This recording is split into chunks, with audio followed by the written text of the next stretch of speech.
YouTube, what's up, man? It's your boy Richardson from Minimum Wage to Millionaire. This is going to be a very quick video. I just want to touch bases on the video that I did last week about my data being hacked by my job, or at my job, my data was hacked. So I mentioned I was going to do a follow-up video in regards to investing your privacy. And there's so many ways you could go on it, but the one I'm going to focus on in this video particularly, and maybe expand in future videos, is finding ways to limit or remove your data from online, right?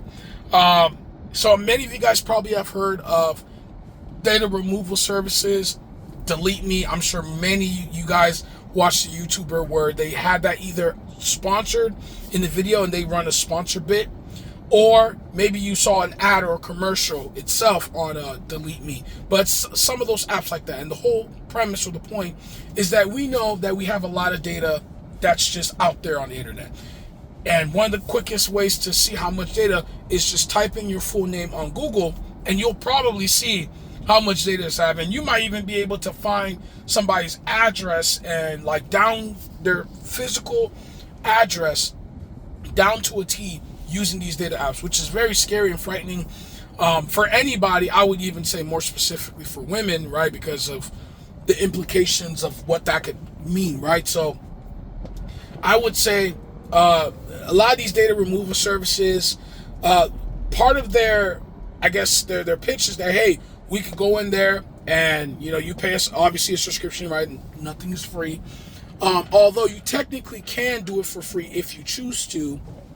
But like, you know, we live in capitalism, so it's like, hey, pay me and I'll do it for you, right? And so people will do it for you, and that's what these data services do. They'll take some of your information, right? You'll sign up, you'll give them like your name, your address, your phone number, stuff like that, and then what they'll do is they'll go and do opt-out requests from the actual data brokers and from the what people search websites. So white pages, all those stuff where you can look up people's names and phone numbers.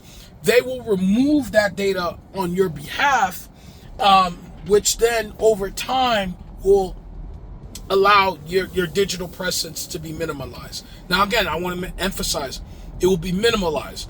Unless you're going to go the path of, hey, I'm not signing up for nothing, I'm walking away, no social media, period, no this, no that, never going to sign up for anything, never going to use free products, which typically their whole pitch is, hey, you're free, you're using it for free, but we're gonna take your data. Unless you're going down that path, which, hey, there's some of those people out there, there's billions of people in the world, I'm sure a lot of people have this mindset. You have to come to terms with the idea that you will have some data online. That's just the reality. But just because you have to come to terms with that doesn't mean you can't do what you can to minimize how much of that data is exposed online. So that's what, you know, I want to emphasize in this video. So I told you guys in the data breach video that one of the reasons why I wasn't as fed up as a lot of my other coworkers was because I signed up for a data removal service literally at the start of the year, like January 1st or 2nd, I signed up.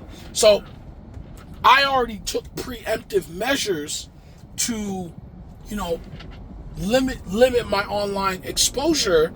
So that way, even if it was hacked, right, obviously it will probably still go on the internet, but it's going to be in lesser bunches because my data wasn't already accessible to the internet. You get what I mean? So, and the data removal service is doing its job.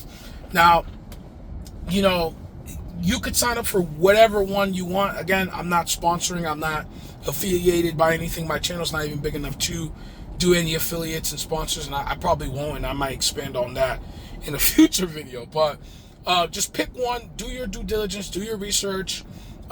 There's like Delete Me, Incogni. The one I use is Easy Opt-Outs. Again, not a sponsor. It's just that's the one I use because it was one of the cheapest ones I could see because I wanted to test it. I didn't want to pay for a yearly subscription at like $100+ and I don't know if it was going to work. So I wanted to, of course, make sure I do that. And again, I've tried it for several months. My data presence have been significantly limited, thankfully, online. And I realized that as I become a bigger YouTuber, not saying I want to be famous or anything, but naturally, as I keep consistent with the content, I will have a bigger presence, which then means I'll have more eyes on me, which means more potential people, both for good intentions and unfortunately for bad intentions, are going to want to search for me or search for me. So I just kind of have that mindset where I want to be proactive and be able to take care of that in advance. So look into those things. If you have a YouTuber that you guys like that have a affiliate link, and you trust them, you trust their word, and they have like a special discount, that's great, because then you can usually get a discount off a monthly, or most of them are annual, so that way you can try it out.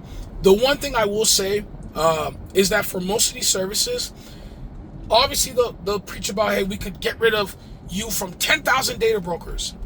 Yes, but don't look at necessarily how many websites or data brokers you can remove my information from. Instead, look at how efficient they do it, and most importantly, look at the quality of the service itself. The reason why I say this is that a lot of times they'll say, I can remove it off 10,000, but it's like, your information's not on 10,000. Maybe your information's only on 200.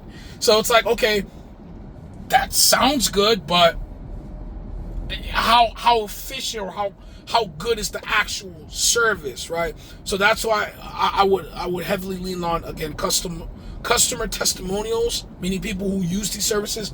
Ask them how efficient, how effective it was. Don't just allow yourself to be burdened by like the hype of, oh, we could do this and that. Another thing is, last point I'm going to make, again, I'm making this video already long enough.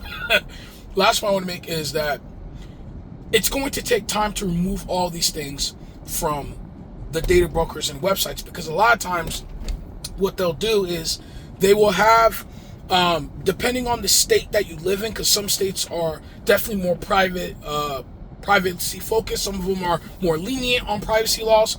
So depending on the state you live in, it may take more time for them to be able to remove it, because what happens is that when the data removal service sends an opt-out request on your behalf to remove the information from the site or the data broker actually has a timeline where they can respond. Some of them, they'll respond within a couple of days, okay, we'll remove it. Some of them, they like to play games, and some of them, I didn't realize, are very, very, very meticulous and very crafty and sneaky.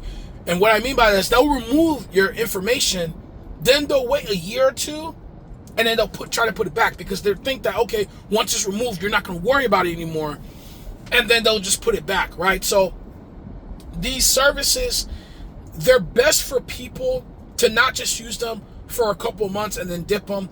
Try to use them for like a year or two, so that you not only have the time for the data removal services to actually work and go through and do the whole entire process, but even a little bit after, so that way they can keep those off. So then those data brokers that like to play the games and put your information back on, they could stop it immediately. So look into that.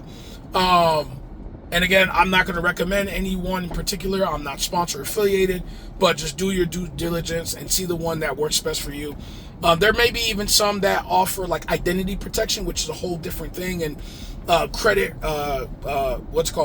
score monitoring and stuff like that. So look into those things. Obviously, you'll probably pay more because you're getting more service, but if that's what you want, then go for the company that serves your needs. And again, check for any YouTubers or affiliates that you trust that have an affiliate link, so that way you could be able to get it at a cheaper price. But that's all. Richardson from Minimum Wage to Millionaire. Thank you guys for watching my video. May the Lord be with you guys all today. Have a nice one.